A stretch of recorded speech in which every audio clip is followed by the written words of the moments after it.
The gold reserve got my tongue super loose and comfortably numb, more focused than ever and ready for whatever's to come. While Big Pharma got the populace wonderfully dumb, addicted to deadly drugs to keep them under their thumb. You're dealing with scum, handsomely paid to peddle poison. Enjoy something that grows out of the ground, that annoys them, destroy them.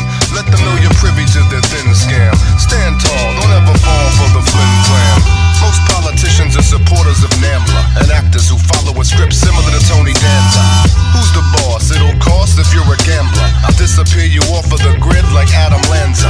My mantra, incarcerate inquisitors and put them on serotonin reuptake inhibitors. Pharmaceutical giants should lose all privileges, incarcerate their contributors, strip them of their visitors.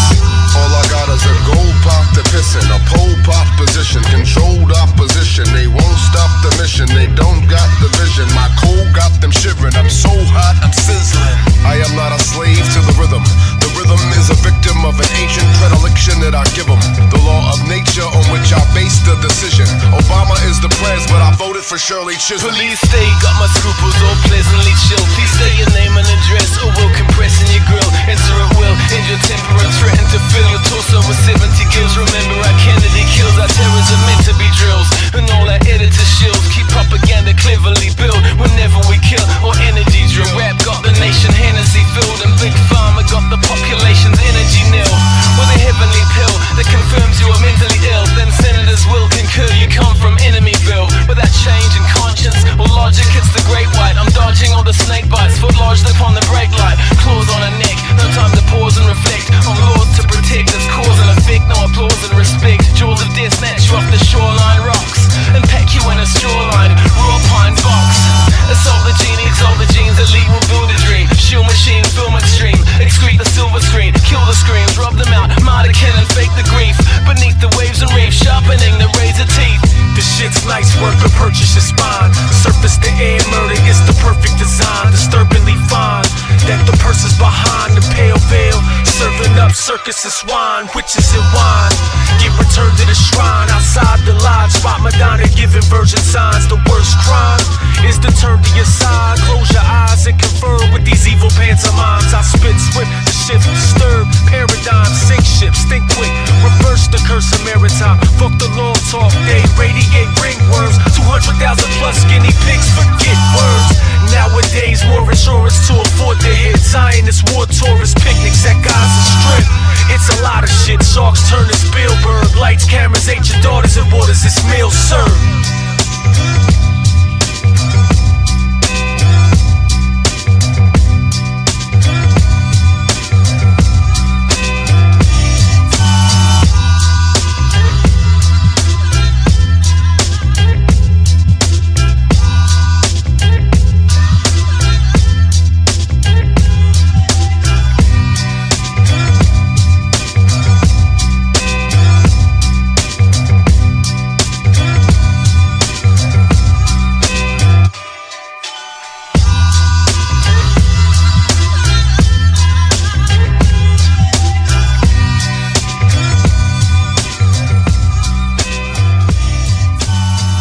Hello everybody, welcome to Unveiling The Truth. I'm your host Mark Howitt, and today's episode we'll be interviewing Payday Monsanto. And anybody familiar with his work, as you heard there, he had the first verse on that track. Definitely awesome artist, politically geared towards exposing the corruption, and he's definitely got a style about him that I think no other artist has. And it's a very honor to have him on the show, essentially. I haven't seen too many interviews with him, and I've really been looking forward to speaking to Payday for quite some time now. He's definitely my favorite rapper out of anybody I've heard. He's not afraid to expose things for what they are, and he speaks his mind, and that's awesome. That's the freedom of expression. That's the freedom that is found within hip-hop music. And I'm sure there's going to be a few listeners out there who may not have heard his tracks before, but I would definitely urge you to check some of his music out. Now, before we bring Payday on, I just wanted to give you guys a few updates on a few things I've been working on, and also discuss the situations going on the news and in respect to the media. And what I mean by that is If you turn on, the Olympics are almost over. They're coming to an end now, and I'm sure anybody, no matter where you live, has been bombarded with Olympics. That's all you hear about.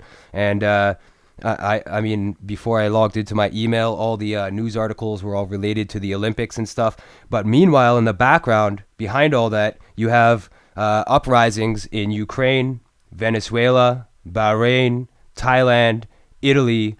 You've got all these countries right now protesting their governments, storming government buildings, taking them over in all these different countries, and I think it's just going to keep increasing. I don't think it's going to stop with those few countries that I've named, and I know that there was a couple that I didn't mention because I can't think of them off the top of my head.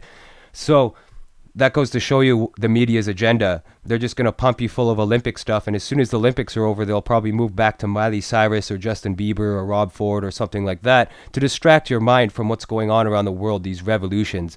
Now, these revolutions, I believe, are happening on purpose. I do think they're orchestrated from higher powers. I mean, the whole scenario of order out of chaos, I believe that's what's unfolding now. Now, the elite or the tyrants of the world, that is their agenda, to create order out of chaos. And they will create the chaos to offer the order that is needed. And anybody who's done a bit of looking into the Ukraine uprising, which has been happening for quite some time now, I believe it's 8 or 9 weeks now. It's been going on for quite some time. And I know I haven't really mentioned it on the show, but that's because I've been so busy researching. I haven't really checked out the news. But I did want to bring that up since the Olympics are coming to an end, that there's a lot of people out there that don't even know about what's going on in the Ukraine or Venezuela. I mean, Venezuela just denied 7 CNN reporters their press credentials in the country because when they were going back and reporting in the American news, the president of Venezuela was claiming it was war propaganda. So they've been ousted, CNN, from Venezuela because they're not properly covering the stories on the ground. And that's something important to point out, is the propaganda aspect of all of this stuff. So that's one thing I wanted to bring up right away in the episode, just to give you guys an update on that. If you haven't checked out what's going on, definitely take a look at that. I'm sure as time evolves, we'll learn a bit more about how everything started and some of the agendas involved there. Mind you, a lot of these people are following these movements because they are concerned about the scale of politics and stuff, but usually there's a front group or a group leading the rest of them. And a lot of people, it happened with Occupy. Occupy was started by essentially intelligence communities and other globalist groups to create that chaos so they can instill order. But a lot of people did follow those movements afterwards because of their knowledge that we do need to make some changes. However, only time will tell how those situations evolve in other parts of the world. Another thing, I did a special broadcast last night, which was not on a Saturday. I'm going to start doing those every once in a while, just off the schedule broadcast, just to get more information out there to the people. So I'll be posting that pretty soon, and that episode will be called The Secrets of Sudbury. And I did a lot of digging and research into my own hometown here, and I found out a lot of things that a lot of people even in my city aren't aware of, that's happening right under their feet. Literally. So stay tuned for that episode. I'll be pumping that out really soon. I just finished editing it, and I did all the recordings last night. It took me all day to do that. All night, I mean. I was up till 4 a.m. doing the broadcast, and then today I edited it with the free time that I did have.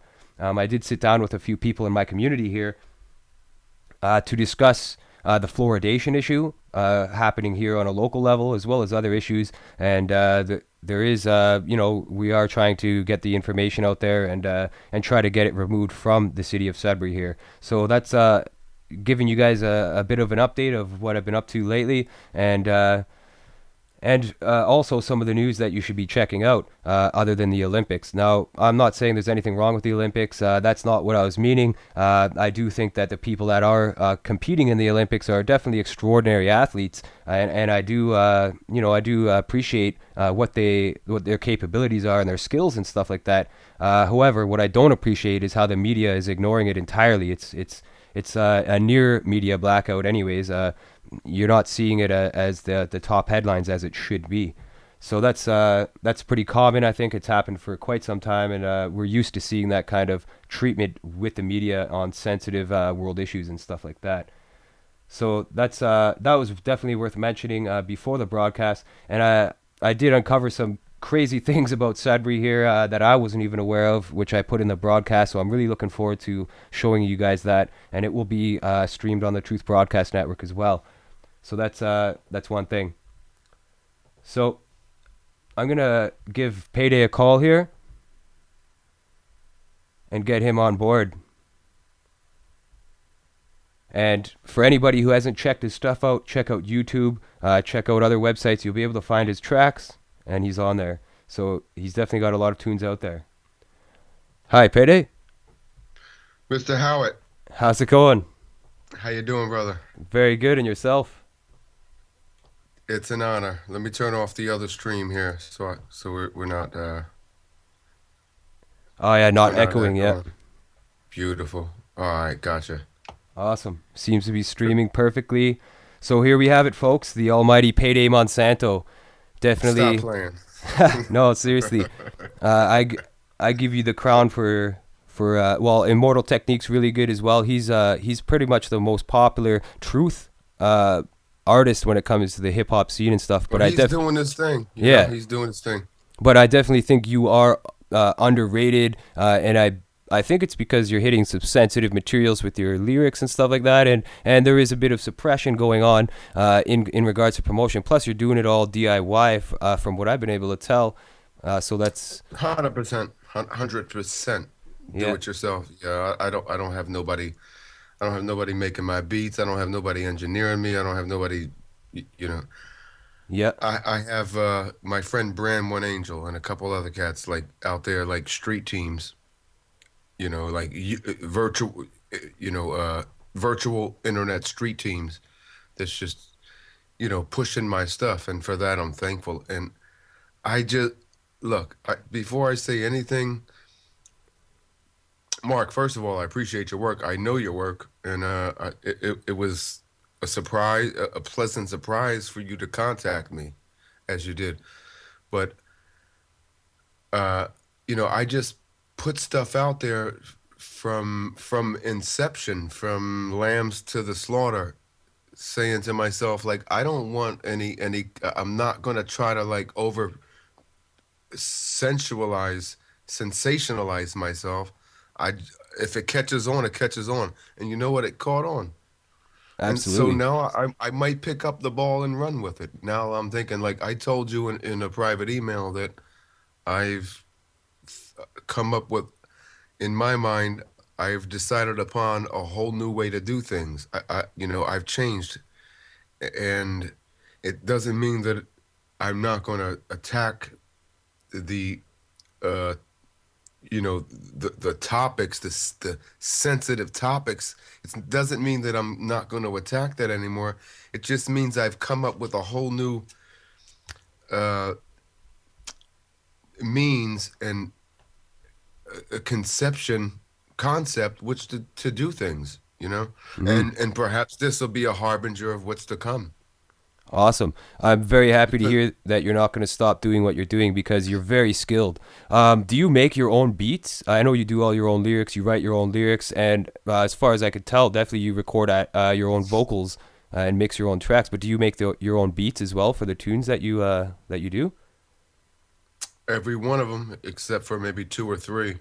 Wow, I have to say, like, as a hip hop fan myself, as well, I dabbled slightly in it. I mean, I'm not taking it serious or anything like that. You know what I mean? But I have to say that the beats that you make are definitely awesome, and your lyrical flow, the content, everything up is really perfect. I think, and it's got that raw edge to it that I love.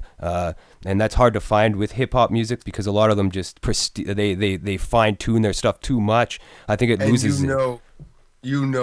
and see, it's your type of flavor that my nuances is aimed toward, because I don't want to make anything sound too cookie cutter. Like, like I want it to sound raw. Sometimes the stuff that I put out is I'll do a first take, and then I'll record stuff and then make it sound all polished, and I don't like that.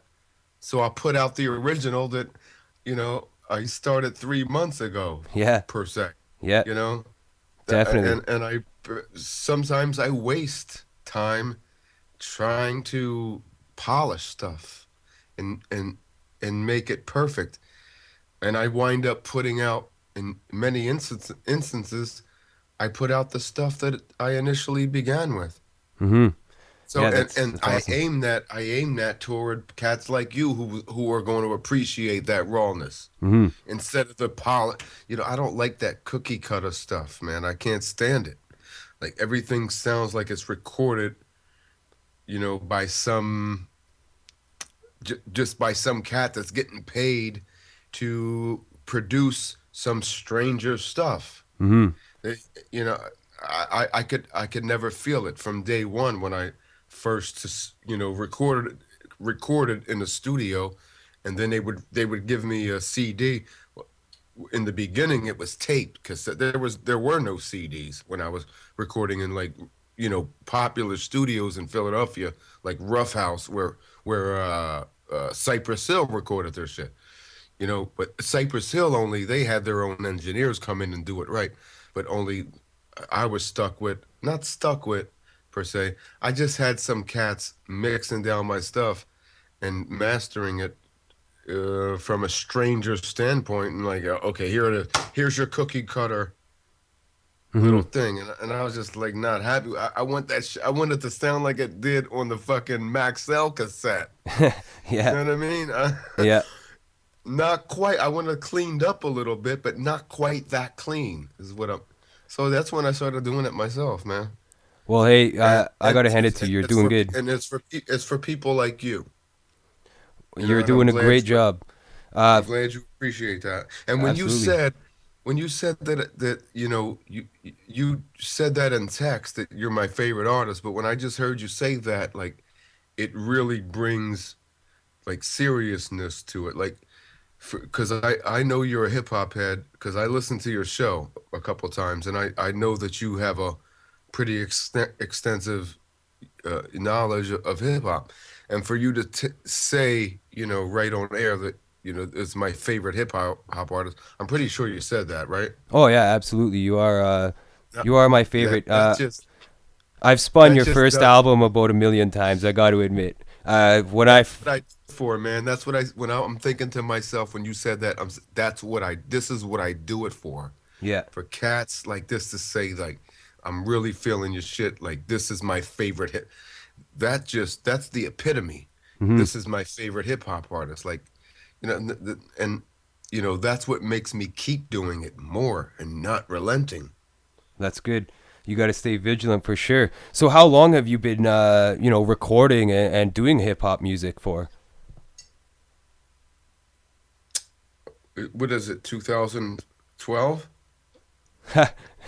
No, it's No. 2014. So I know I first heard of you in 2010 or 2011. So it's been about 3 or 4 years now that I've been listening to your tracks pretty consistently. So Well, if I was to if Wikipedia was to honor my page, which they keep taking down, people tried to put up, there was no inaccurate information there. It would say active 2007 to present, because that's when I first put out, Lambs to the Slaughter. But I mean, I would say active 1995 to present. wow, I had no idea you were doing this so long. That's awesome, and you haven't given up. Amazing. And one thing I want to comment on, you just mentioned your Wikipedia page that they don't recognize you on there. I had a guest on I don't have a recently. Wikipedia page. They kept taking it down. Yeah, and they do that for people that are actually exposing worthwhile, worthy information. I had a guest on, Judith Baker, who is the mistress of Lee Harvey Oswald, the guy the government set up as killing JFK, and she Yeah. doesn't even have a Wikipedia page, and she's an author who's sold tons and tons of books, and she's such a critical figure in the history of that whole assassination thing. They just don't put her page up because they don't want people knowing. So I think you're on the right track. You must be doing something right if they won't put your Wikipedia page up. Yeah, it was up there for about a friend of mine, Lynn Saborni, who passed away recently. She was like my publicist or whatever. She was an could have been she could have fulfilled a number of roles. But yeah, she wrote a very detailed Wikipedia page, and they just took it down, and I never tried to put it back up Hmm. since. I do call it Kikepedia, and I don't hate Jewish people, Yeah, like I did notice. but I call it Kikepedia because it's run by Hasbarats Mhm. basically. Like one thing I noticed too with your tracks, Hasbara. with your lyrics and stuff like that, you definitely expose a lot of things that artists I think are afraid to touch. You do a great job with including samples in your music from like famous political speeches where they put their foot in their mouth. You've even talked about Alex Jones on a couple tracks. You expose things for what you see them as and the information that Cool. that you've I'm brought glad up. them two things you brought up. I like that. Alex Jones and number one with Alex Jones. Uh, I finally understand. I think the business savvy that people have. The one, and I've always understood that about Alex Jones.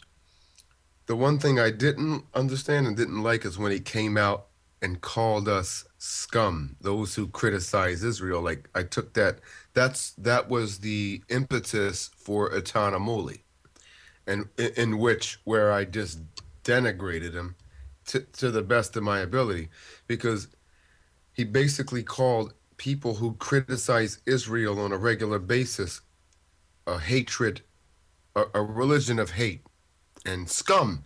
That's even the religion of hate part is okay. That's fine. All right. You know what? That's something that I can you know have some kind of contention with. A religion of hate. Fine. We can debate that. But to across the board call, he said the word scum, and coupled with so many other things he said, I kind of caught a bad feeling about Alex Jones. But I've warmed up to him again. You know, I loved Alex in the beginning. He used to be my hero. Yeah, he Quote. influenced me to get documentaries to start making those raw kind of documentaries. It was directly him that influenced me. After watching some of his films, I was like, "Wow, And this guy's." I say that in a song, Mark, but I don't really mean that per se. I'm just cartoon. I'm characterizing that. Hmm. You know, he wasn't necessarily my hero, but I say that because I know he was a lot of people's hero, and he is a lot of people's hero, and they really mean that term like literally. Like that's my hero, but I think no one should be your hero unless they're dead, number one, and their legend stands the test of time. Once you die, basically, and you're gone, that's who you. Don't ever pick a hero unless they're dead because they're going to disappoint you. Number one, they're going to disappoint you eventually. You're going to be disappointed with them. William Cooper. Alex, because yeah, Alex, like an Alex Jones is not your savior, and that's what, or Ron Paul is not your savior, and this is what a lot of people tend to jump onto and grab onto is that, they're going to save us, and when they don't, everybody's pissed off.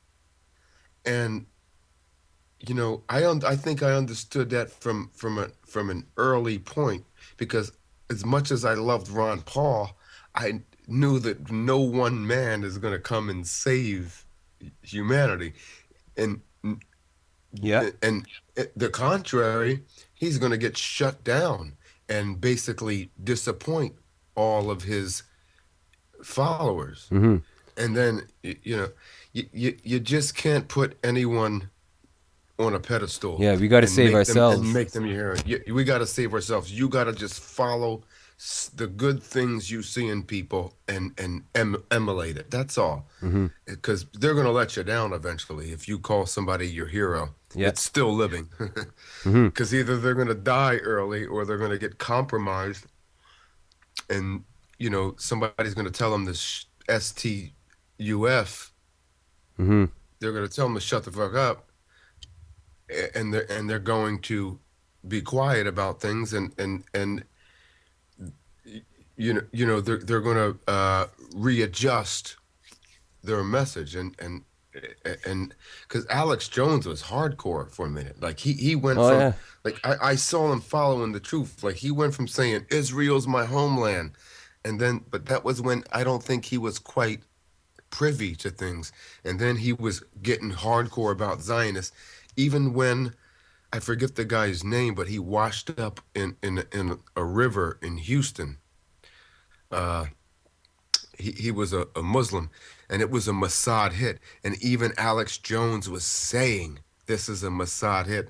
And then I said, when I heard him say this, I said to myself, like, man, he's gonna like get death threats or shit and stuff like that. And lo Mossad, and yeah, behold, there's something that you got to lo, watch what you say about because lo and behold, the next day, Mark, they call because this guy got found with bound and gagged with holes in his body, and they called it a suicide. He was a Palestinian activist, and when his I forget what they call it in Islam, imam, when his imam uh saw his body, he saw it was all punctured, and then Jones had him on, and he was like, "This was a Mossad. This is Mossad. This is Mossad." And then the next day, or next time he came on air, Jones was saying that he got phone calls saying that to his wife. Well, first of all, his Wikipedia page was changed, saying that he committed suicide. Do you remember him saying that? And then he got phone calls to his wife saying, "Hi, this is Ashisha. I'm pregnant with Alex's baby." No, this is what he said, but this is what they do. I believe it. I smear don't think it was a campaigns, yeah. gag. It was somebody saying, calling his wife, saying that I'm pregnant with Alex's baby, and then meanwhile, his Wikipedia page says that he was changed to say he committed suicide. So after that, like, they might have sent him a picture of his precious poodle with his head chopped off or something. I don't know. He changed. And if they did that to me, I don't know what I would do. Maybe you never hear from me again because I don't think I could come back on air, so to speak. I don't think that I could keep making stuff and pretending like I didn't get threatened, you Hmm. know? Have you ever And received threats for the music that you've made? I don't know if it was for the music I've made. The threats that I received, I kind of make light of because I mean, one of them was pretty dark, to tell you the truth, and it included some information that I really don't see how anyone could be privy to. Hmm. But I write that off to what it is. I don't think I'm that big of a threat, but I think that I'm someone that they might be looking at. But yeah, I have received death threats, but nothing I take seriously. Yeah, it's not enough to stop you and stuff. I Uh, think it's just a scare tactic. hmm. Like Yes.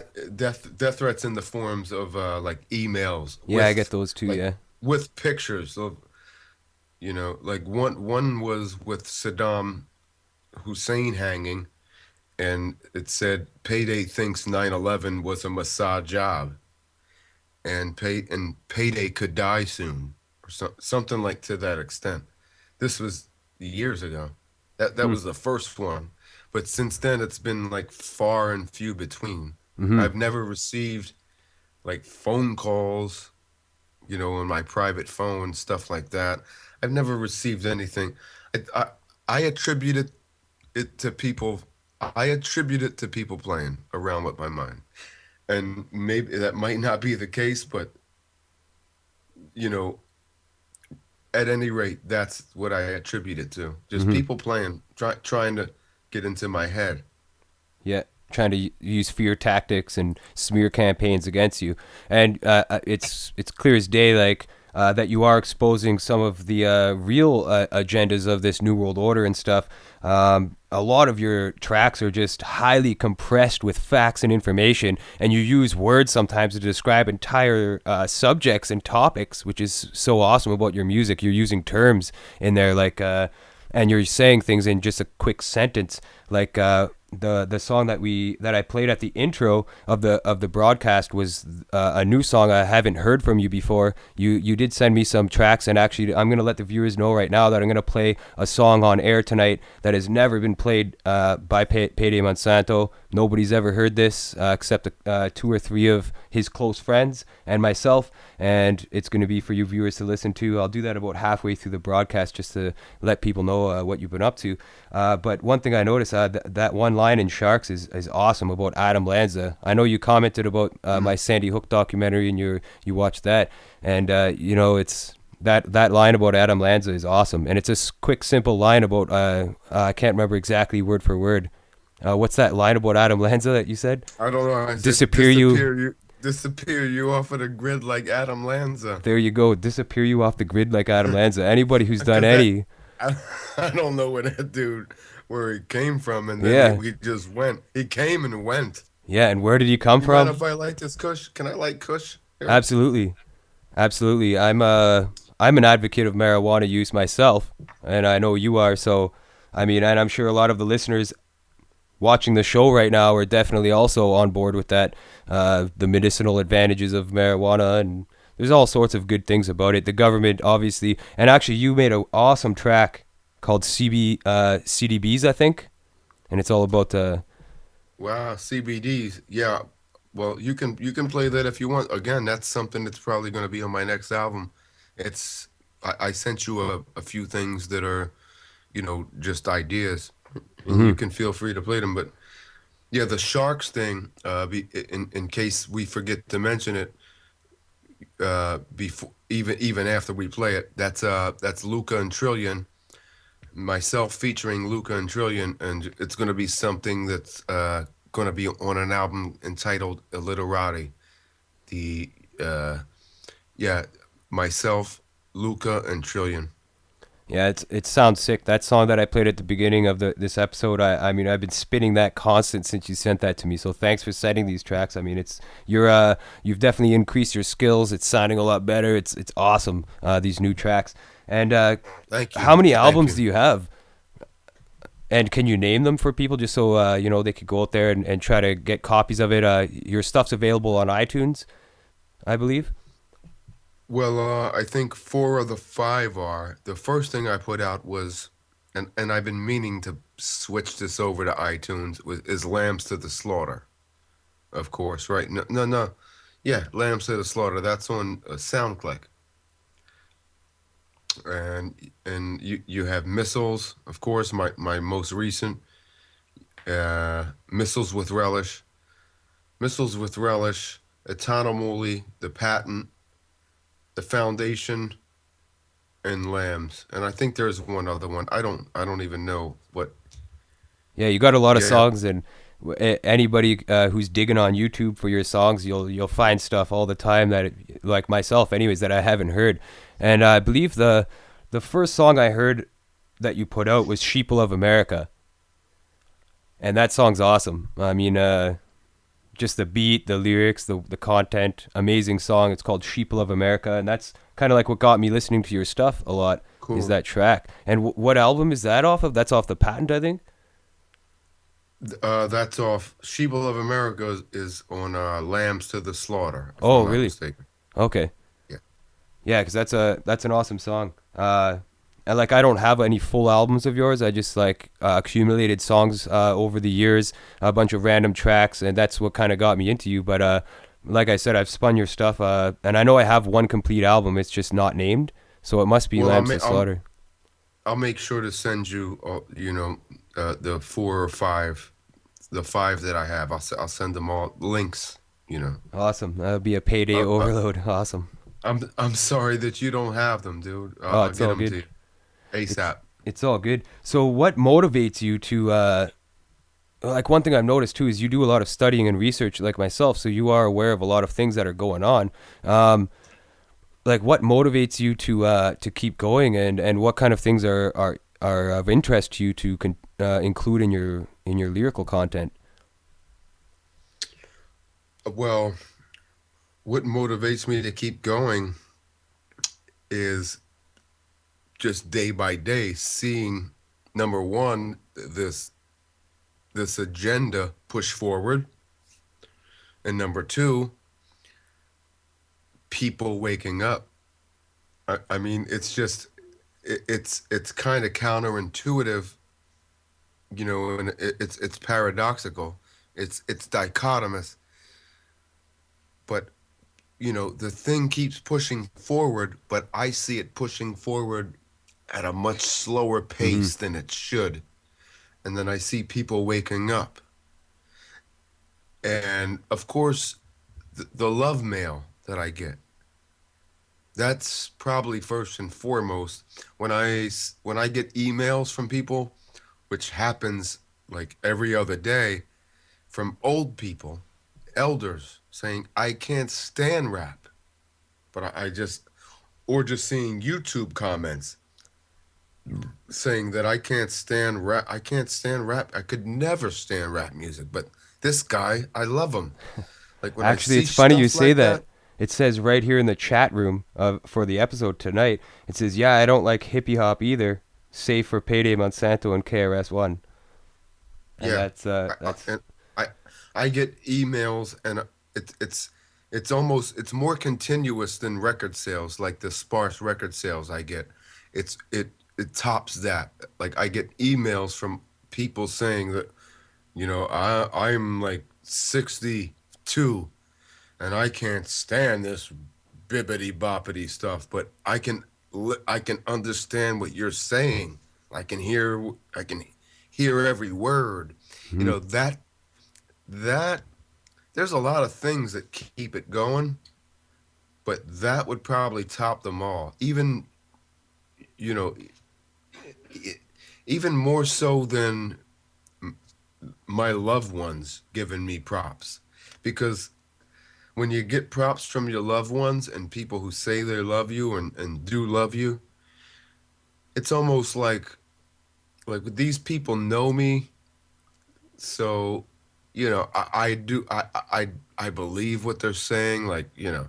But when you get messages from people who don't know who the hell you are saying that they love your music and they can't believe that somebody, a youngster, you know, I just got an email from a 72-year-old World War II vet, 72. He was a medic. And he said, I can't believe that I can understand every. He said, I almost wash my hands to this hip hop stuff, That's but awesome. I can understand because I couldn't understand what the hell they were saying. Yeah, But he's like, I can understand every word you're saying. And not only do I understand it, I can relate to it. yeah, for sure. Yeah, that And must be awesome. that's a big thing that keeps me going. There's no doubt about it. Like either way, I don't think that it would change me either way. Probably just maybe gives me more oomph and impetus and drive, and is more of a catalyst to help me do things that, you know, it, for instance, what this cat said that well, cat, what am I saying, cat, 72-year-old World War II vet, and he said he also has a son in Vietnam. That's why I keep on wanting to say Vietnam. And his son loves me too, he said. But he said, not only can I understand you, it's like I'm with it. Like this is where we need to be. Hmm. You know, that's what keeps me going, Mark. Yeah, and it's awesome. How important do you think it is to express the truth through music and art forms, videos, pictures, images, and music? And well, I'll ask the next question after you give me this answer because I think it's very relevant. But how important do you think it is to express this information through these art forms? You know what? Uh, I think it. Well, look what's happened to hip hop. You'll never see anyone signed to a major label expressing this type of stuff. That was So my next question. You just answered it, my friend. Awesome. that's why that's actually why.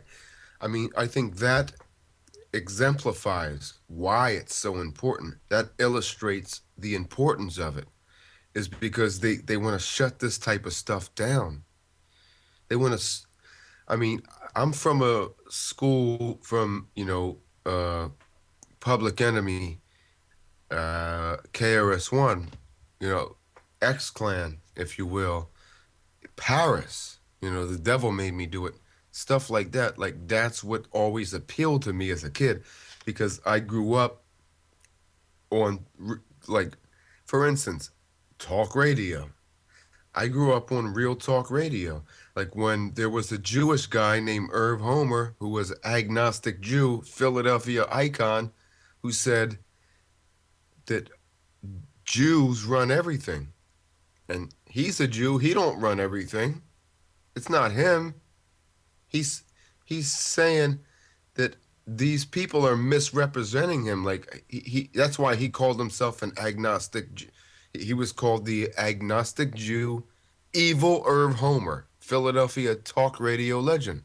And he's the one that introduced me to the book The Creature from Jekyll Island.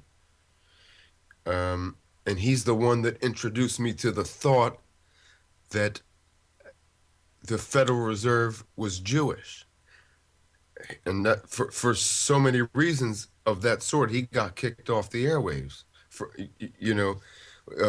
W WPIV, WI, all these talk stations in Philadelphia, he was an icon there. And when he started talking about this type of stuff, and when he started having Ramona Africa on from Move, I don't know if your listeners know how many of your listeners know about the Move people in Philadelphia, who FBI dropped the bomb on them.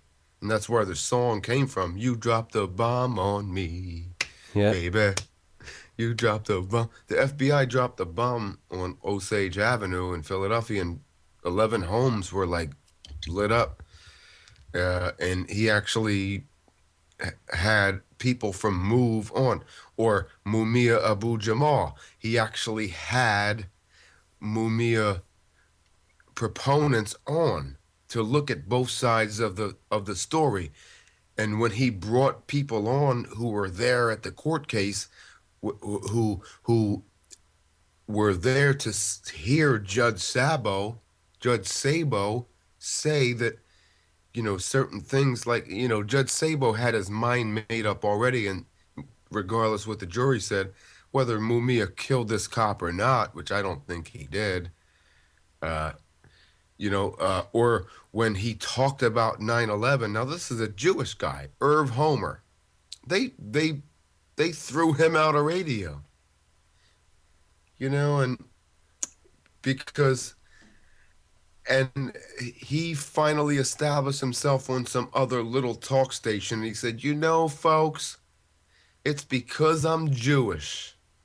I could have been if I was a Gentile, it would be different, but it's because I'm Jewish that they hate me as much as they do, that they push me off the airwaves as much as they did. He was an icon, and everybody was mad when they all of a sudden there was no more Irv Homer show. Mm-hmm.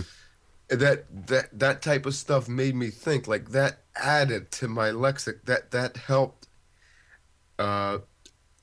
build my lexicon, as far as the things in my mind that make me understand the things that make me think the things that I do, based on what I believe I understand. Now, you know what?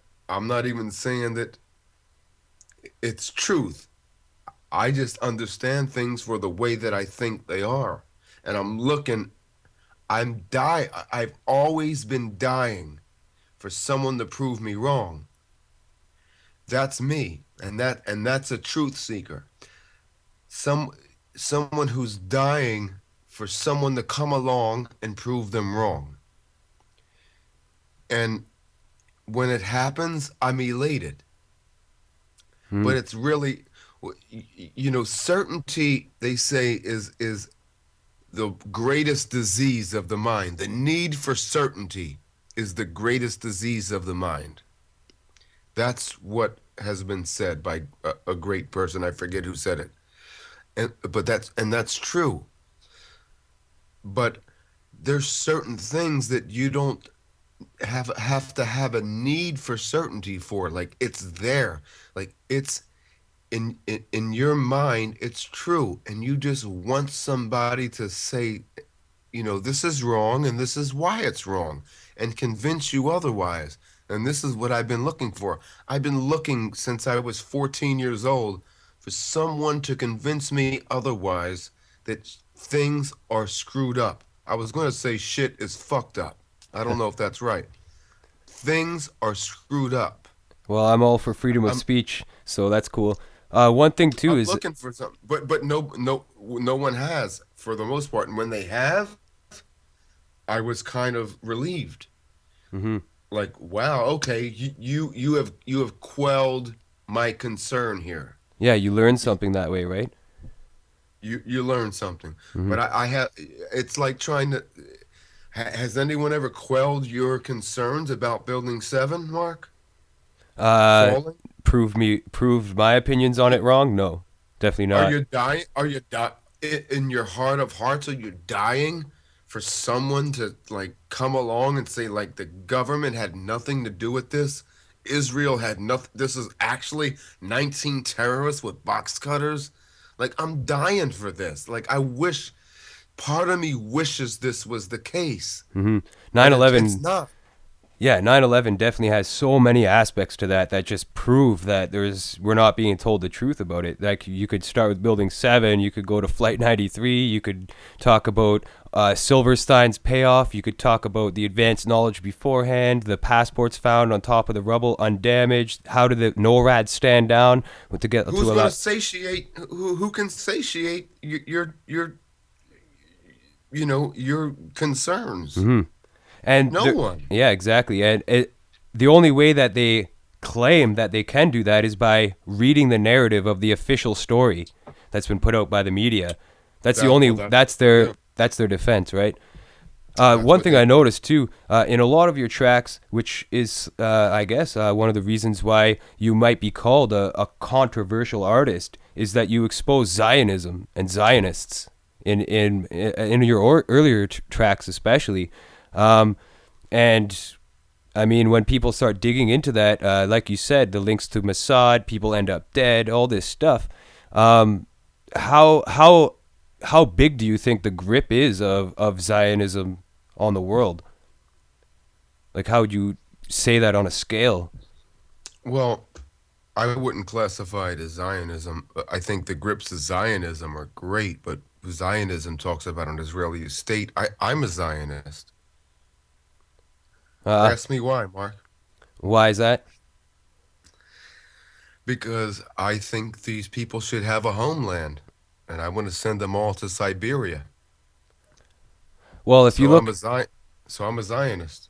well, if You yeah, know, I mean, if you look at the protocols of Zion, which is has a lot of details in there about some nefarious agendas and stuff like that. That's usually what people relate to. But if you look at the history of Israel and Palestine, the conflict there between those two states, that's where it's a very touchy subject. You know what I mean? Which is hence why a lot of people will say that you're a controversial artist, because you're addressing these real concerns. So, well, I it's not so much Zionism, but Judaism, which translates to Talmudism. I don't even say the word Zionism. It's Jews. And let me try to quantify that as best I can here. because I think Judaism is a state of mind. It's not so much a religion. Uh, a religion declares a God and needs a God. Judaism doesn't need a God. Most Jews are atheists.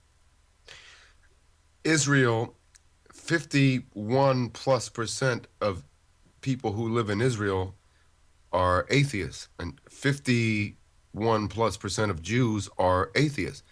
So how can you can't like equate a God in there?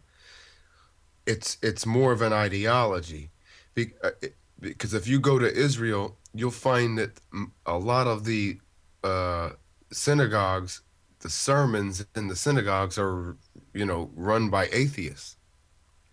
So how can and Israel is a religious state. See, it's a confusion. The Zionism thing, number one, if you say Zionism, they'll say that, oh, Zionism is a code for Jews. That's what they'll say. So these people who say Zionism are really talking about Jews. And God damn it, yeah, we are. So I kind of try to,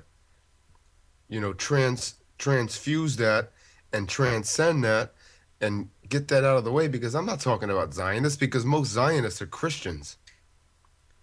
So I'm talking about Jews, and Jews being, Jewishness, Jewish. Now, notice that term before we even, I'm not even going to elaborate on it, but Jewish, Jewish. They're Khazarian. They're not Jewish. Ish is a partial term, right? In 740 A.D., they basically usurped the whole ideology and religion. But that's beyond the point. I'm talking about the Jewish ideology. Judaism is not Torah. Judaism is Talmud. And what the Talmud says is not pretty. The Talmud basically says what the protocols say. If you read excerpts from the Talmud, key excerpts, or if you read the whole goddamn Talmud, as I have one, I have one from 1932, and then you read the protocols. I mean, they're one and the same. The protocols is basically just an adaptation of the Talmud, and it's putting everything into motion what they want. Before 1900, that 18 that was 1894. It surfaced in about 1905 or something. The Protocols of the Learned Elders of Zion. Hmm. Now, if you read this, you basically are reading the Talmud. Yeah, I wasn't sure So of that. Like, I wasn't aware of any of this stuff that you're saying now. I haven't really researched enough in that area to know as much as you do about it. So that's just one thing I wanted to ask you, because I've heard I've heard people say that, or whatever online. You see comments sometimes, etc., on your videos. So that's one thing that I wanted to ask you. One thing I Well, wanted to. what I wanted to clarify, I didn't get a chance to, and I will in about two sentences, a paragraph, is that Judaism is a mindset, and those who recognize or identify themselves as Jews, either they're liars or they're fools. Either they don't know what Judaism is, or they do, and they're playing a game on you. They're joshing you, because what Judaism is what Talmudism is, because the Talmud is the most holy book in Judaism, and that basically tells Jews that they are they're the chosenites. You can't get around. First of all, you can't get around the fact that these people are under the impression that they're chosen by God, and they're special. There's Even Jay-Z said there's a special kind of racism. That, black racism was something, but there's a special kind of racism that just kills us all, and it's anti-Semitism, which is a joke because these people are Khazarians. They're not Semites. And I might start sounding like Farrakhan here, which I think he's a huckster, but he speaks a lot of truth. David Duke, another, I wouldn't call him a huckster, though, per se. I think he's changed. I think people can genuinely change. David Duke might get introduced as a Ku Klux Klan member and a white supremacist, which is, that term is bullshit. You know, but what David Duke wrote a book called My Awakening, and he also wrote a book called Jewish Supremacism. Those two books illustrate clearly, what is happening, and they're not filled with hate. They're just talking about the Jewish supremacists that run your world in Hollywood. That's just one thing. The Hollywood, the media, but when it comes to the banking, you know, Ben Shalom Bernanke, Alan Greenspan is on tape saying that it doesn't matter what the president says. The Federal Reserve is an independent, outfit. It can do there. No government entity can override it. It's autonomous. Hmm. Greenspan says this. Yeah. Look, for your listeners, look up. Greenspan says the Fed is above the law, and that's scary. When he can get on PBS of all places, it wouldn't matter generally where he might say this, but he's on PBS and he says, when asked about his relationship with presidents and how it might affect things, he says in no uncertain terms that the Fed, it doesn't matter what presidents do because the Fed is a He's running the show, yeah. independent, it operates independently. And Hmm. and the president, the executive branch cannot override it. So when you hear stuff like this, it almost makes someone like me go into like retarded mode, where it's like, are you serious? Like, this is where we're living? Like, I start not to take things seriously. I start to take things, I start to take more and more things less seriously than I did before, because it's a joke when they can get on there and actually tell you that the Fed runs everything and you can't do your president can't do anything about it. Like, it gets scary. Yeah. That's a harsh reality to be faced with, definitely.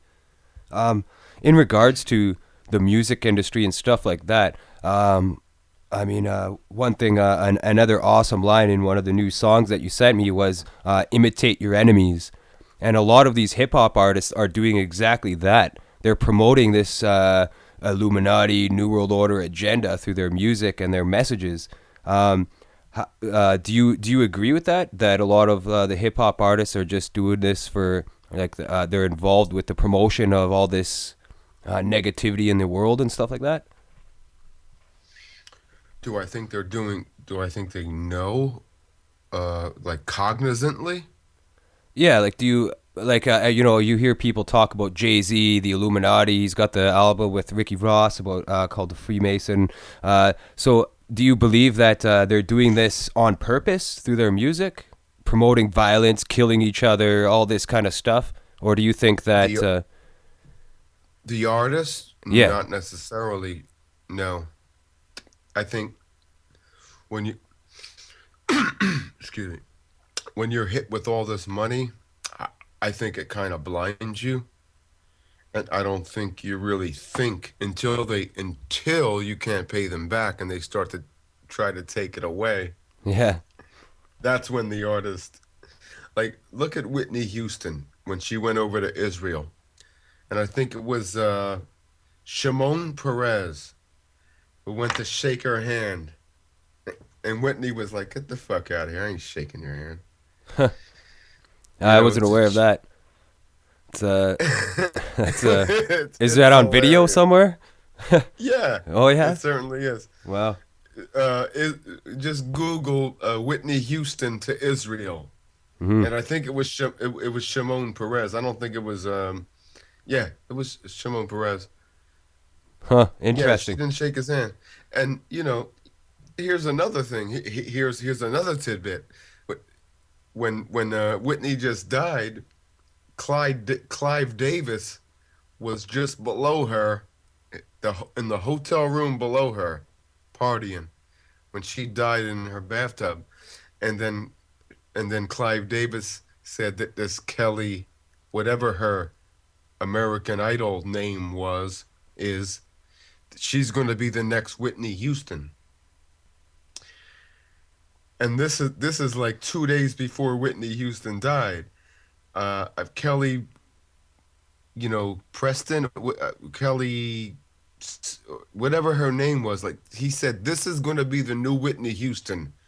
And right 2 days after that, Whitney Houston dies above the room Clive Davis is partying in. They Whitney Houston didn't die of no goddamn overdose. That's bullshit. And You think she was killed by the New World Order? no doubt, Or she died in the bath. Just yeah. it's like if people think Jimi Hendrix died of an overdose, just Google Jimi Hendrix. Wine pumped. Wine was pumped into his lungs. He went to the hospital, Jimi Hendrix, and there was like virtually no alcohol content in his bloodstream. Yet he died of like a wine. He drank. He choked on wine. They put a hose down his throat and dumped wine in that shit. This is what they did. His manager, Michael Field, whatever his name was, shoved it. They knocked him out, put a tube down his throat, and poured wine, gluck, gluck, gluck, gluck, gluck, gluck, gluck, gluck, into his lungs. His lungs were saturated with wine. Yet his blood alcohol Hmm. didn't resemble that. Yeah. Yeah, it's just like the suicide from the back, right? You get shot in the back, or like the banker suicide with the nail gun and all that stuff. How about that? Yeah, how about that? Bankers offing themselves with He nail shot guns. himself like 8 times with a fucking nail gun, huh? Yeah, absolutely.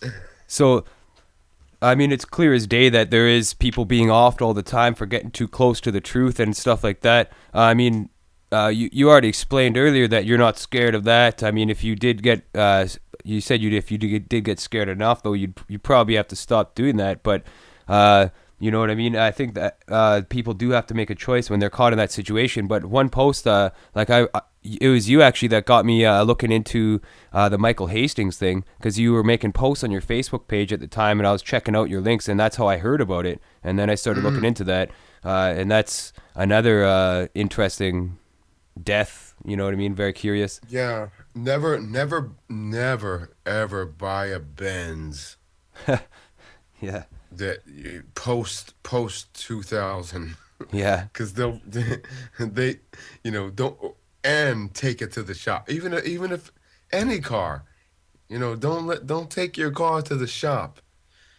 and Yeah. let If you're some doing this people stuff, work yeah. on it. Yeah, because I don't know if you've seen it, but you can slip a CD into some of these cars, just the CD, and then that can take over the whole apparatus of the car. Huh. Just a CD, Like a data CD, I guess. whatever. It's just something. Yeah, I would Huh. imagine it's a data and more like metadata. Yeah. You slip it in there, and they're taking over your car. Yeah. Remote control style. Yeah, Yeah. It's and yeah, Hastings was definitely murked. yeah. In my opinion, in my humble opinion, he was murked. Me too. Yeah. Definitely. Definitely. So what would you say are some of the most important issues that people need to face in dealing with this New World Order threat. And what do you think are the most important issues that people need to focus on to stop this? I think they need to focus on good food, ultimately off the grid living, non-dependence, the best you can to not depend. Uh, I think they need to focus on independent thinking first and foremost. One has to understand, like this picture that I'm looking at, of fucking my man going like this. The Matrix. You have to either take the red or the blue pill and decide what are you gonna do. Like, stop saying conspiracy theory, because this term is CIA created. When you say things like conspiracy theory or truther, things like that, I think that they're created by the establishment, and they're just buzzwords. We Yeah. got to stop paying attention. Number one, we got to stop paying attention to the buzzwords and go with what's in our hearts. And regardless of what we might think people may have to say about us, namely bad things, regardless of that, we have to go with our gut Mm-hmm. and our heart. And then, we have to, I think we all have to use our mind, our heart, and our gut, in an equal, we have to find an equilibrium Yeah. between the three. Instinctual Because, awareness. yeah, you got to go with your gut to the point where your heart is when everything's in agreement, when your mind, your heart, and your gut is in agreement, you got to go with it. When your gut is overpowering your heart, you better go with it or write it down and say, this is what my gut was telling me. Even if it's only in your mind, write it down in your mind. Mm-hmm. Like, this is what my gut was telling me. And remember that if and when you're wrong, remember what your gut was telling you. And then I think we can train and adjust, uh, our actions in accordance, because our gut is usually right. Mm-hmm. Our heart is a lot of times geared toward the emotive uh, set of things, which is cool. And our brain is on the intellectual part of things, which is great. But I think we neglect our gut, because our brain our intellect, I think, extrapolates from things that we already know, but we don't quite understand. We think we understand, but our gut doesn't play that. The gut understands. Well, it understands better than our heart and our brain. So I think we have to use these things, evenly, Mm-hmm. and balance with balance. We Absolutely. Yeah. but we can't neglect our gut, which we do the most. Our intellect and our heart are things that we're more in common with. We have more in common with, and we're more accustomed to. We know what our brain's doing, we know what our heart's doing, but a lot of times we don't listen to what our gut's feeling. Mm-hmm. Yeah. And I think it's the balance. Yeah. It's But well I said. think we gotta go with our gut the most, because it's the most overlooked. And often truthful. They say that your first instinct is usually the right one. So Yeah, and and I I think found that.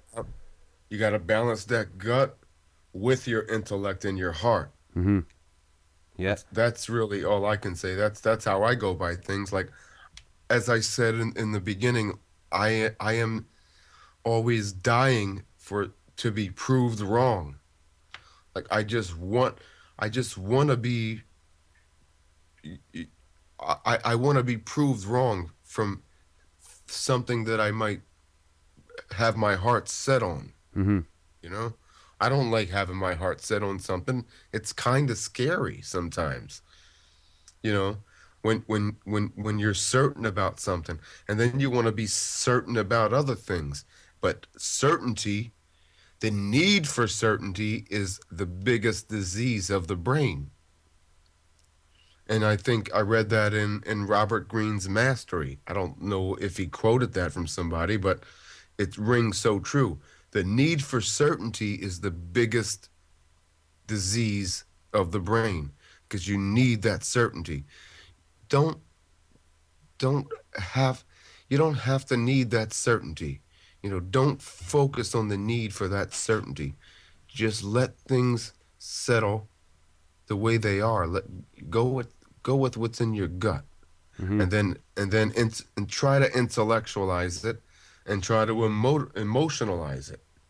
Don't emotionalize it, intellectualize it, and then try to go with your gut. I think you should take with it what's in your gut first, and then intellect, because our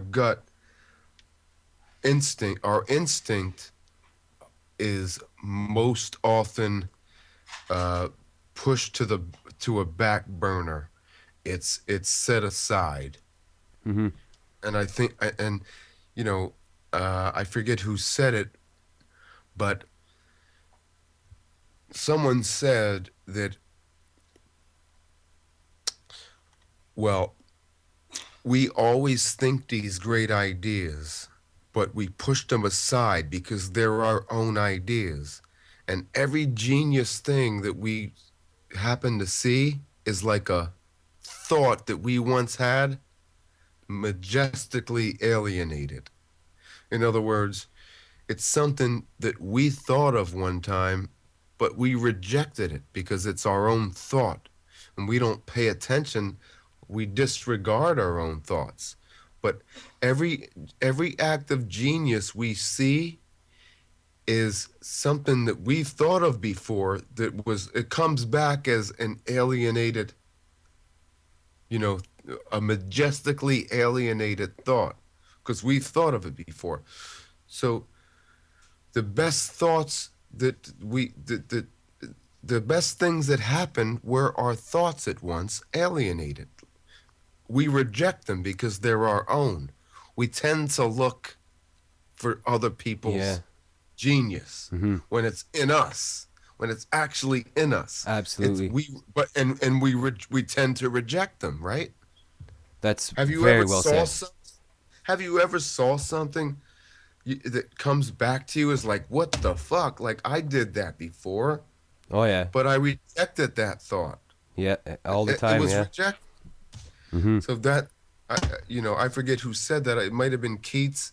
It might have been, you know, it might have been Rudyard Kipling. I don't know who said it, but the genius always in every genius thought we see our own thoughts, like an alien. It comes back to us as a majestic alienation. Mm-hmm.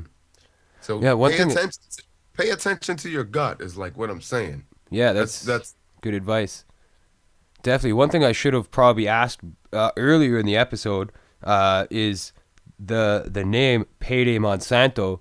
How did you come about choosing that name to represent your music and art form? well. It's funny you asked that because I was just talking to my friend, of a mutual friend, who gave me the name Payday because he used to come over to my house to I had a little studio apartment, and one time he said, I'm ready, Payday," because my name was Pays. he said, I'm ready, Payday. So I said, I'm going to take that name, Payday. I like that. I put that on the back burner. And then the Monsanto thing came along. Mm-hmm. And I saw how much money these people were making off of lies and faux food. So I said to myself, it should be like payday time for Monsanto. Mm-hmm. Yeah, that's what I kind of thought for sure. And Uh, then, I heard that recording again. It was actually like still left on the recording where he's like, all right, payday, I'm ready. It's oh like yeah, payday, that's awesome. and I'm like, wow, all right, payday. I'm taking that name. Mm-hmm. And then right up, it coinciding with the Monsanto thing. Like this was 2007, 6 actually. Late Yeah, 2006. a lot of people back then didn't even know what Monsanto was, unless they were likely aware of Agent Orange and the PCBs and stuff like that. Exactly. Exactly. Mm-hmm. And then I was reading uh blogs and the website like World Research, globalresearch.com with Michelle Chezodowski and cats like that saying like what Monsanto was about to become. Who's a Canadian, by the way, Michelle Chazadowski, saying what Monsanto was about to become. And I thought, and then what coincided was also was the Henry Kissinger quote,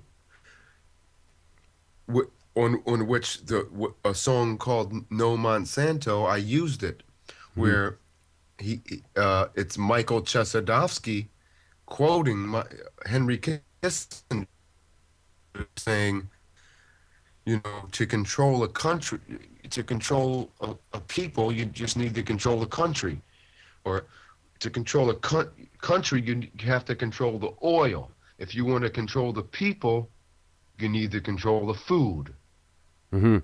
Definitely. Yeah, it seems like our connection And the was. whole and the whole Monsanto thing just clicked in. What's the most important thing? How are they going to get us? Mm-hmm. By controlling our food. Yeah, and that's one way. Definitely, it's in a couple of their documents as well. Yeah, I noticed that you were breaking up there just for a moment. Just letting you know that if we do disconnect or anything happens, I'll call you right back. It should continue to flow, and the listeners will still be able to tune in and catch it. It'll just be a quick stopover. That happens sometimes on broadcasts, not very often, but I mean, it Uh-huh. has. They shut you down, or I mean, it's an anomaly, I guess. But that's one thing, and I wanted to take this opportunity actually to play a track that you sent me. And for the listeners out there, as I stated earlier, this track has never been played before, so you likely have never heard this. So I'm gonna get this track going here. I've just got to pull it up. Oh, the Body Electric. Nice. Does that book talk about the ley lines and stuff like that on the Earth? The No, electromagnetic energies and our connection to that's a that? book by Robert O. Becker. No, it really don't. He talks about just how the body is electric, and he talks about silver in it a lot. That's why I got it. But yeah, he talks about how the body is electric. Mm-hmm. He does experiments where silver regenerates the tissue of a lot of amphibians. Yeah. He talks about how he measures frogs and he can measure it in milliwatts. That there's electricity happening in the body, and Yeah. on and on. It's a fascinating A book. charge, That's yeah, all. and that would be like why they're putting soft metals in the food, the soft metals in the chemtrails, the soft metals in the water fluoridation chemicals and the water additives that they put in the water. Those are all soft metals, and that excites the magnetism within our bodies when we're pumping ourselves full of iron and all these other soft Hmm. metals. And I think it's to conduct our energies more, whether they're reading our energy frequencies because of that, or I believe it's because they can influence our frequency. if we have so much metals within us, they can cause an effect somehow. Absolutely. Mm-hmm. But yeah, for everybody listening, this song is called "Who Shocked Ya?" and it's a new Payday track, never been played before. So hope you guys enjoy this, and we'll just be a quick moment. It's a couple minutes long.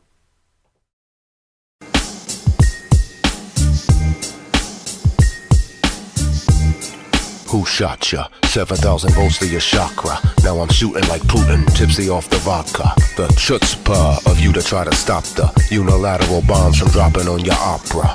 You could bet your bottom dollar I will put a Mr. Potato Head rapper on smash like a latke. Don't make me wash ya, mouth out, I got more soap than Proctor. You should never gamble with a vandal that'll pop ya.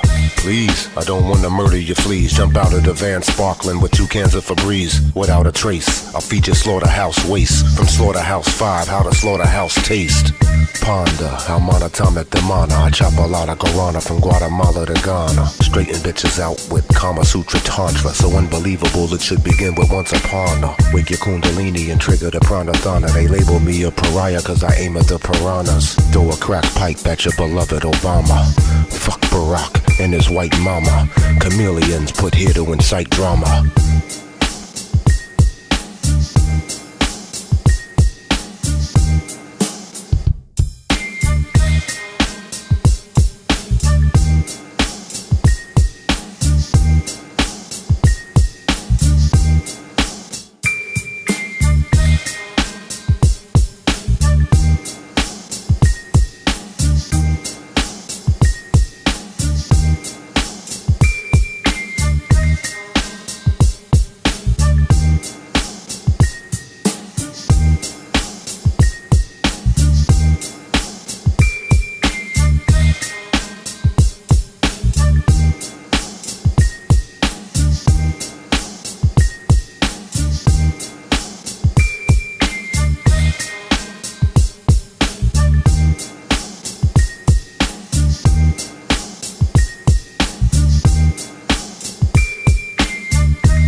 Ladies and gentlemen, the last president of the United States of America.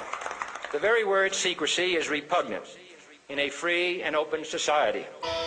And we are, as a people, inherently and historically opposed to secret societies, to secret oaths, and to secret proceedings. We decided long ago that the dangers of excessive and unwarranted concealment of pertinent facts far outweighed the dangers which are cited to justify it. For we are opposed around the world by a monolithic and ruthless conspiracy that relies primarily on covert means for expanding its sphere of influence, on infiltration instead of invasion, on subversion instead of elections, on intimidation instead of free choice, on guerrillas by night instead of armies by day. Everything we want to sit and write in our midst, but we don't really give a fuck, that's the twist. Once you fall into the trap, it's a bit. Somebody took a bullet for your right to exist. When they slide that by you, they give you a rifle your G.I. Joe. Hold on to your Bible, it's about survival. That is what it's read my flow. Everything is gonna be my way. See, I do not play with the CIA. In the dirt is where they must lay. You see, them motherfuckers murdered JFK.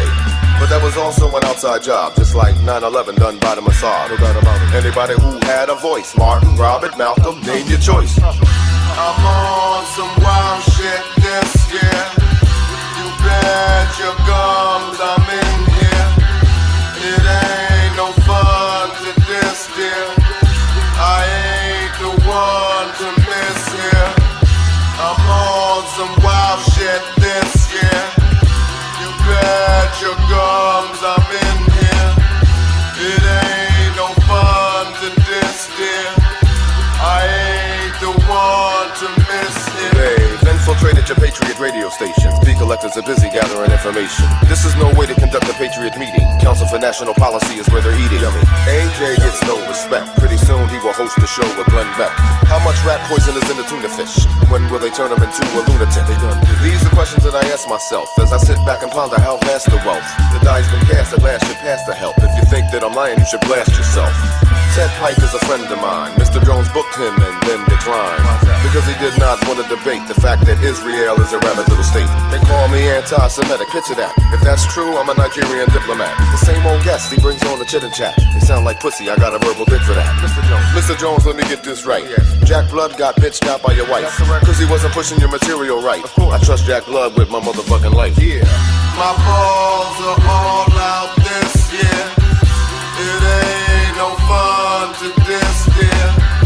If you don't trust in this here, you might as well slit your wrist here. My balls are all out this year. Believe I weighed the risk here. When patriots get rich here, you may be on the list here.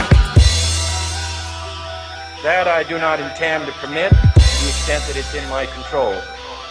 And no official of my administration, whether his rank is high or low, civilian or military, should interpret my words here tonight as an excuse to censor the news, to stifle dissent, to cover up our mistakes, or to withhold from the press and the public the facts they deserve to know. It is a system which has conscripted vast human and material resources into the building of a tightly knit, highly efficient machine that combines military, diplomatic, intelligence, economic, scientific, and political operations. Its preparations are concealed, not published. Its mistakes are buried, not headlined.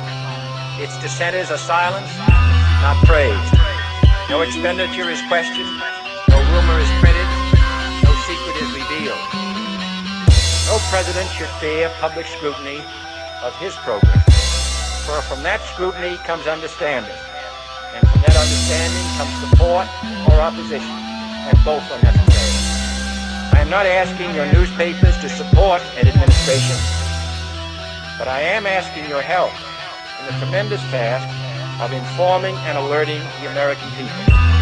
For I have complete confidence in the response and dedication of our citizens whenever they are fully informed. For we are opposed around the world by a monolithic and ruthless conspiracy. For it is no longer far away and foreign, but close at hand and local.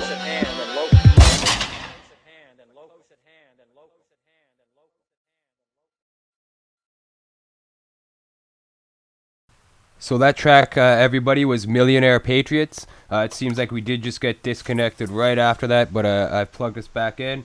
And that track there is one of his well-known tracks. Definitely Millionaire Patriots is one of his most well-known tracks, Sheeple of America. There is several awesome tracks by Payday that are definitely starting to get more plays. More people are starting to hear it. And that's really awesome. So I'm going to get Payday back on here. He's on the line. I'm just going to pull him up. You know how we do it on the Truth Broadcast Network. Doing it raw, for sure.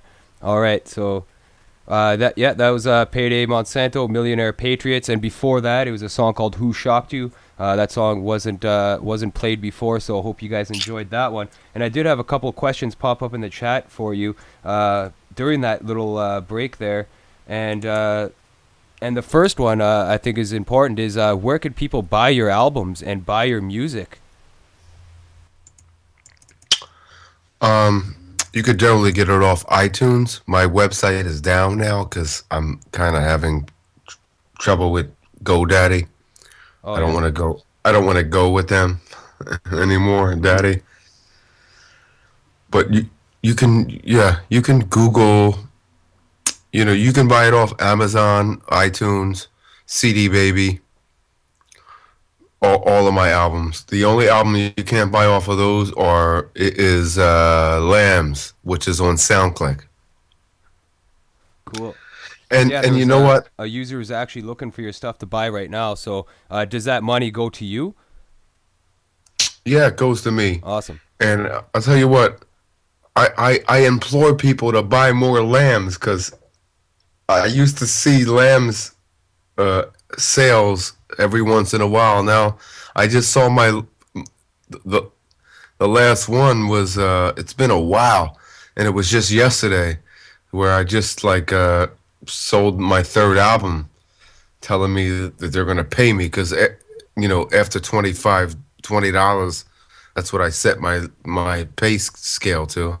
They'll pay me I haven't sold many lambs, so buy that shit. Buy lambs first. Lambs to the slaughter.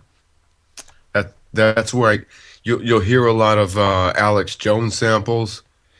I'm sorry. Then buy a Tanamuli, or then I'm sorry. Then listen to a Tanamuli, and you'll hear me dissing Alex Jones. Because it's not because I don't feel he didn't put my music on. It's just because he wasn't, he wasn't coalescing with me at that point, and not only not coalescing, but actually calling people like me scum. Yeah, has he ever has he ever said anything directly to you? Well, looks like we froze up there. Internet connection problem. There you see it, folks. That's what happens when you expose the truth. We're going to try to get the call back. Here we go. I do apologize for that, folks, but there we go. I kind of got pissed off about that, so I put out a Tanamuli. then you'll see the patent, which I totally forgot about Alex Jones. And then after that is Missiles with Relish. And then the next one is probably going to be called The Devil's Breath, or Burunganda, or Scopolamine. I don't know. I don't know what it's going to be called. Mm-hmm. Well, it seems like we just lost the video feed. I'm not sure what's going on here. I'm trying to fix the problem now. I'm gonna give you there we go. Okay, I was just about to reconnect. So that sometimes that happens, I guess. All right. So another question from the chat room was what is your background education, if you have any? Well, I'll tell you what. I dropped out of high school in 11th grade. I was kind of seen as autodidactic. Mm-hmm. Like that was introduced to me by my 5th grade teacher, Mr. Armstrong, a black guy from North Philly, who said, "This cat is autodidactic," because I was coming telling him things that he never heard. But I dropped out of high school in 10th grade. So you're entirely self-taught then, pretty much. I'm autodidactic. Yeah. There you have it, folks. That answers the question. And myself as well, self-taught. I never took any education. I think a lot of people actually don't have post-secondary education. You can't. I brought to my 11th grade teacher, a 10th and 11th grade teacher. He was a history teacher. I requested to have him. I went to Franklin Learning Center in Philadelphia, it was a school for people who they recognized as people who were bored. Oh yeah. And just wanted, it was an advanced learning center, Franklin Learning Center. And I brought this book called The Creature from Jekyll Island, not lying. This is a guy I respected to death. His name was Mr. Thomas. And he looked at me and said, "I can't believe that you're bringing me this garbage. after he the next day, like he read it, and he couldn't believe that I was bringing him this garbage. He didn't want to believe that the history he was teaching was false, because everything that that book said historically that had to pertain with the hell what he was talking about said it was bogus. It was garbage. Mm-hmm. Who wants to who's who wants to base a whole history class curriculum on something like that and then be told that it's garbage? You're real. It's really a hard thing to deal with. Yeah, and that's definitely how they indoctrinate people, is through the education system from a young age, even, with the daycare, children going to daycare while their parents go to work. So that at an early age is forming them to be the 9 to 5 slave class, essentially, that they want. They want obedient slaves to keep the system But going, even right? that didn't break me, Mark. You know what broke me? Let me tell you something that I really never ever told anybody. I really never told anybody this story. That when I was coming for school in 11th grade, it was about the second month of 11th grade. And after I requested my history teacher back, Mr. Mark Thomas, Matthew Thomas was his name, Mr. Thomas, I wanted him back. But long story short, somebody tried to take my Raiders hat. They did. They took it and they ran off with it and start running. I start running after them. When I caught up with him, he turned around saying, "What the fuck you gonna do, white boy?" So what I did was just like run up in his face. He was bigger than me. You know what I mean? What could I do? Because he ran. Like, why you running? I'm thinking to myself, like, why is this big nigga running? Anyway, like, and I'm chasing after him. He took my Raiders hat. And he turned around after he ran out of breath. He's like, "What the fuck you gonna do, white boy?" Boom, that's what I'm gonna do. And I knocked him down, and then I just had the urge to start stomping him. And I stomped him. And then I got rolled on by like 12 people. Really, they fucked me up. But here's the kicker. I got suspended for, and then I almost had charges brought against me for assault, because I fucked dude up pretty good. I must admit. Once he fell down, because I hit him as hard as I could. Like, he's like, "What you gonna do, white boy?" Boom, and I hit him, and he fell, and I started stomping him, and that's when I myself could have like said I need to go to a hospital, because like my leg was messed up. Like, people were stomping me. Mm-hmm. And after that, I never went back. Like, they not only wanted to suspend me, they wanted to bring charges up against me. And I never went to those charges. Like, and I think they were dropped, apparently, because dude got fucked up. Dude got fucked up, Well, yeah, so after that, you never went back to high school then? No. I dropped, like, I just left. It was 11th grade. Well, you do seem to know a lot about, history and a lot of things. You have a wide variety of knowledge and intellect into a lot of different subjects, which is great that you transmit that through your music and stuff like that. Definitely. So you say you're working on a new album right now. And can you name that album again? I can't remember the name off the top of my head, but if you could let the viewers know about what you're working on and what to expect from you in the future, that'd be really great. The tentative name right now is The Devil's Breath. That, which translates to Berenganda or scopolamine, or whatever you want to call it, but Yeah. I'm probably going to call it the devil's breath. Yeah. Do you? You're.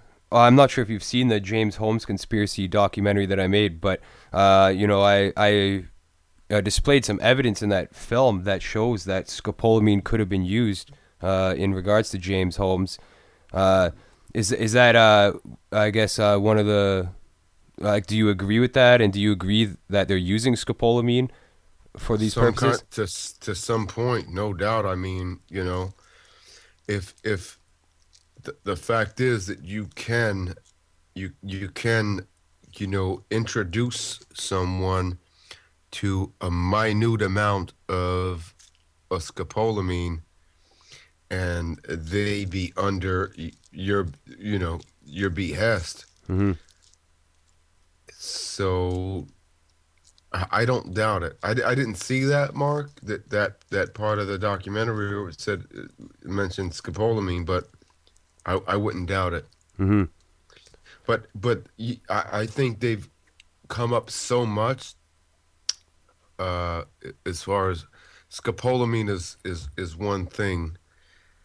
It's definitely it can definitely be used as A mind control something drug. mind control or something suggestive. There's no doubt about it. Mm-hmm. But who knows what they've come up with that? I mean, I know the CIA was bungling in the '60s, thinking that LSD could be a truth serum, Yeah. and it was And anything scopolamine but. too. Back Yeah, then too, when they also knew about scopolamine. Yeah.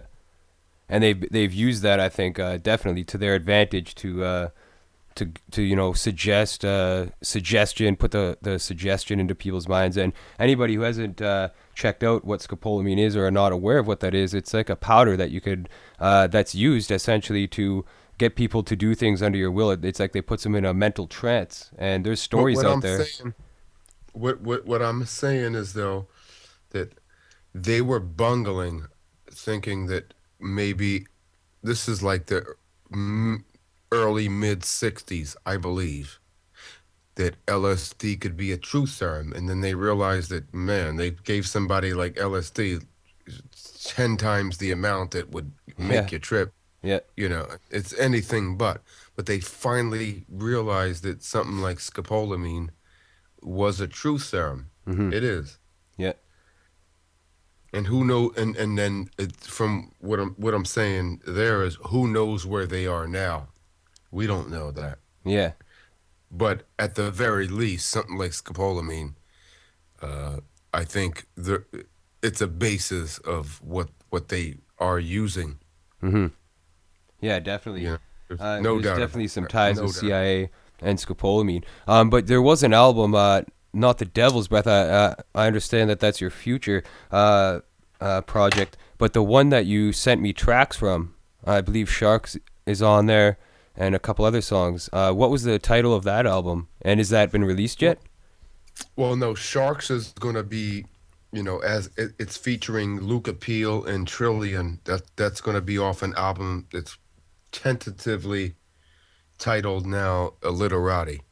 Yeah, that's it. That- Illiterati. And That's what I and was that thinking. and that's going to be myself, Luca Peel, and Trillion, a cat from New Zealand. Oh, on Uh, all the tracks? Like it'll be you yeah, three on every track? Cool. that'll be us three. Awesome. Illiterati. Yeah, it's cool that you're doing collaborations now too, because a lot of the songs, like when you're doing it yourself, especially at the beginning, you're doing all these solo tracks and stuff, and it's great to see you doing collaborations with other artists. So it adds another spectrum to the music, essentially. It's it's the way it has to be. It's fun. Mm-hmm. Got to keep it fun, and I'm, Luca's my boy from the hood, like I know Luca, and somebody like Trillion, is a cat that is just dope. It just adds another flavor, like you know, Yeah. it adds an exotic flavor to the whole to the whole spectrum. But look for me with cats like Jonathan Azaziah. I don't know if your listeners know him, Jonathan Azaziah, aka Mad Cold, but he's on Mark Glenn, The Ugly Truth. You know, this guy is actually an Iraqi. He was born in Iraq. His mother's Jewish. You know, this is the guy who has a song called "Death to Israel." His mother's Jewish. So you go figure. Mm-hmm. You know, Jonathan Azaziah. If you don't know him, look him up. Yeah, Azaziah, I'm not as it aware sounds. of his work. I'll have to check him out after the broadcast for sure. He's dope. He's dope. He's ridiculous. He's from Beds. He's actually from the place that Jay-Z's from, Marcy Projects, Mm-hmm. Bed-Stuy, Brooklyn. Cool. He lives now down in Miami. Oh yeah. We're all, you know, and this is a cat that his mother's Jewish, and he has a song called "Death to Israel." Huh. Interesting. Interesting indeed. Definitely. So yeah, we are getting closer to the end of the broadcast. We do have obviously a bit more time, about I would say about 10 more minutes or so. Um, do you have any links or anything like that you'd like to get out to the people to check out your music, or do you have like an official website or a place where you where people can get information about you and stuff like that? Well, currently my website, I believe, is down. As I said, I'm going through things with the web server GoDaddy. I would never go with them, Daddy. I'm probably gonna go to HostGator or whatever, but you could just you know, Google my albums. There's and get them on iTunes or CD Baby or Amazon or wherever you please to. You know, Payday Monsanto, Etanamuli, Missiles with Relish, Lambs to the Slaughter, The Patent. Mm-hmm. So And if the it, you know, yeah. if someone's that interested in obtaining them, they'll find them. That it's that simple. Mm-hmm. And you have physical copies of these albums, or is it just in digital form, MP3? Physical copies of The Patent. No others So, as yet. mhm. Soon I will though. Cool. Yeah, like that would be awesome to have physical copies of these albums. And I understand how hard it is as an underground artist to, to actually press your own albums, especially when you're doing it DIY without the support of a record label or anything like that. It's really hard to actually press albums. It's so expensive to cut an album these days. I used to run a record label, and it's it costs a couple $1,000s each CD, just to get enough copies out there. And it's very when you're not making a lot of money, it's hard. And one of the viewers actually in the channel said that keep doing what you're doing. You have a big following in the United Kingdom. I'm just trying to find. Yeah, this tune is real hip hop. Tell Payday he's got a pretty big underground following in the UK. And that was after Can't we wait played. to go there. Can't wait to go there, brother. I'm coming. I'm coming to the UK. I'm coming to East London. In Cool. fact, I'm coming to like the district. I'm coming to the banking district of London. London City, London in Nice. the daytime. So yeah, I guess you perform live. You do live shows and stuff like that. Well, I'm gonna begin more of that. Yes, absolutely. The last live show I did was in Colorado with We Are Change Colorado. I did a collaboration that I have with Elias Clay. Ah, nice. Cool. That's the last time that I performed live. Mhm. Yeah, and But another question here in the chat room was what are some things you could say about Freemasonry? What's your opinions on Freemasonry? a lot of good people in Freemasonry. In fact, 99% of the people in Freemasonry are great. It's just an outer portico. It's the people that bake apple pies. They think they're doing good jobs. They think they're doing good work. Mhm. But in actuality, we know what they're doing. Like they don't even know who they're working for. And by what we would call, I guess, a blind blind obsequiousness, uh, uh, uh, uh, a willing. I think a lot of them were just willing, unwitting servants of these people. They think they're doing great shit, and they are, and that is the key. Yeah. I mean, who is gonna, if I'm donating $1 million to a charity, who's gonna who's gonna fuck with me? Who is gonna disparage me? Who's gonna say, oh, this guy's bad? Like, because I can come back and say, look, I just donated $1 million to charity, Mm-hmm. and that's what it's all about. It's about faux philanthropy. So there's no doubt that Masons, in large part, are good people. I'm not going to front on that, but I'm just saying I don't think they realize what the bigger picture is, Mm-hmm. and not only that. It's not that I don't think they're too stupid to realize that. I think that they don't want to. It's a willing ignorance. It's a cognitive dissonance, if you will. Like you would, if you're doing such goodness, if you feel you're doing such goodness in your own mind, why would you want to look into what your organization is actually doing? You're looking into, you're thinking about what you're doing. Why would you want to look into what your organization is actually doing, and then even get beyond it and see that you are an outer portico? You're a pie baking porch mason doing all kinds of good stuff. If you don't, you're baking pies, you're saving the children. A lot of these people think that they're fingerprinting the children, and they actually think it's a good thing in the end. Mm-hmm. So I don't know what to tell these people. All I know what to tell these people is that, like, to research everything, and don't be afraid if it conflicts with what you're actually what you think. Just be prepared to get blown away.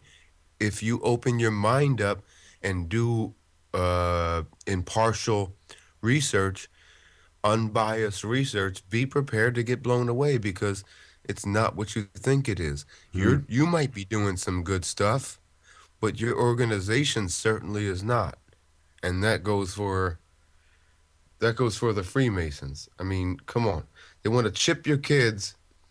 They're behind all these programs that want to look out for kids, and many of them might be really genuinely, you know, uh, involved and intrigued by helping people, but they're just porch masons. Yeah, they don't get higher than the third degree often. They keep them down low so that they can't progress up into the different degrees. And anybody who's looked into Freemason, we understand that the higher you get up, the more you realize that you are actually worshiping the Lord of Light, Lucifer, the dark side, and they have this control grid on the world.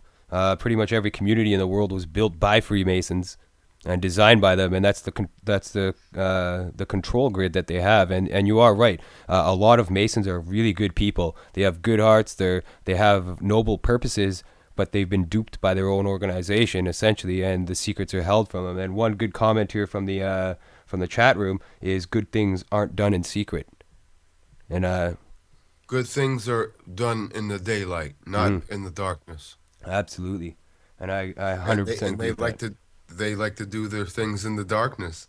Yeah, You know. for sure. So I guess we're out of time for now. I'm gonna play one more song just to end the broadcast, and I do want to take this time to thank you very much for joining me on the show and having this awesome conversation. I think that it was an awesome interview. You definitely taught me a lot. I was sitting here soaking in information from you like you were a textbook or something. You know what I mean? So I do thank you for enlightening me with some things that I wasn't aware of. And coming on the show, taking the time to speak to the listeners today and having your voice heard for sure. It's certainly a pleasure, brother. Right on. And for anybody out there, check out Payday Monsanto, grab his albums, support this guy, and he's gonna keep doing what he's doing. As you heard, he's got things planned for the future. So keep your eye out for some new Payday Monsanto stuff, and it's gonna rock the house, I guarantee it. And with that being said, I don't know if this song has been played very much, or if a lot of people have heard this song even, but here's another Payday song for you guys. So thank you guys for joining me today on Unveiling the Truth and Payday. And until next time, Unveiling the Truth. Peace. Indeed.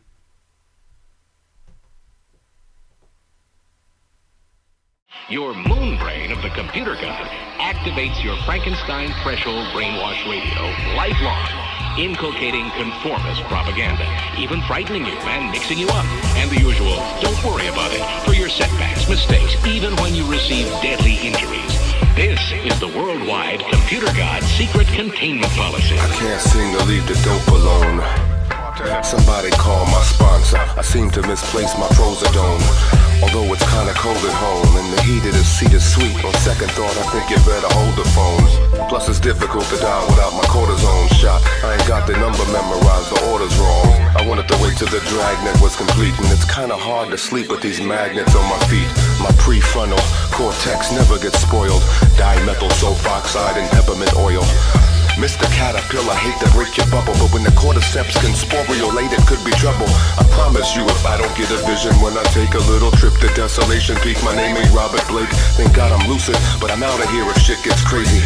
Word to Solomon, we're gonna have to split the baby. You really have to suffer with the greatest delusions, to think that you can come up with creative solutions to solve a problem such as this without a Machiavellian twist. You really have to suffer with the greatest delusions, to think that you can come up with creative solutions to solve a problem such as this without a Machiavellian twist. Snouts, hooves, assholes, lips. Don't get caught in the grips with the candles and the lambs and the scandals and the scams. Players better watch the game when there's vandals in the stands. Soap on a rope shifting into the shape of the Pope for the filthy reptiles in the moat.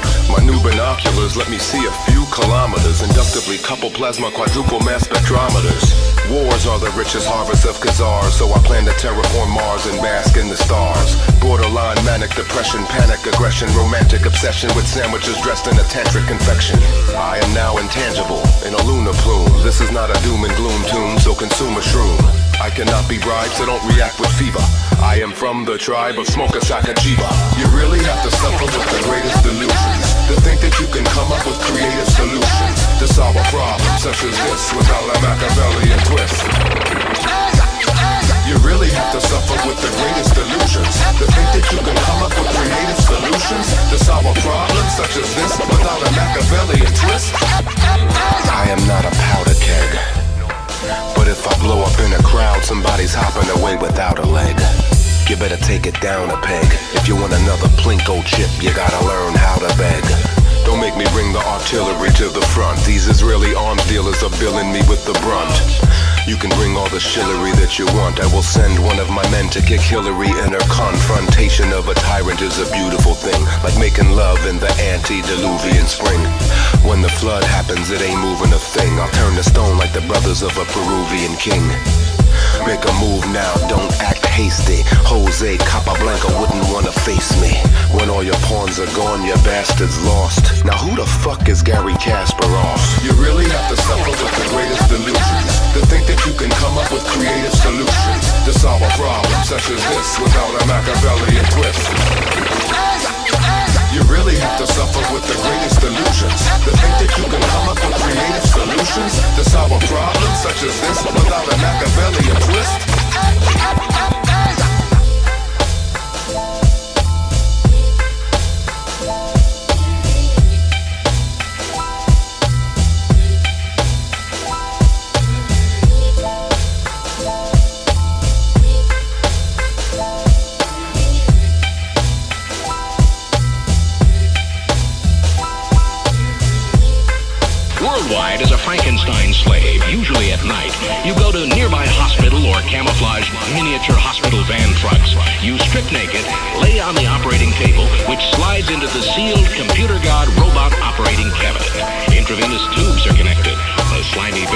doctor simply pushes the starting button based upon your computer god brain on the moon, which records progress in your systematic butchery.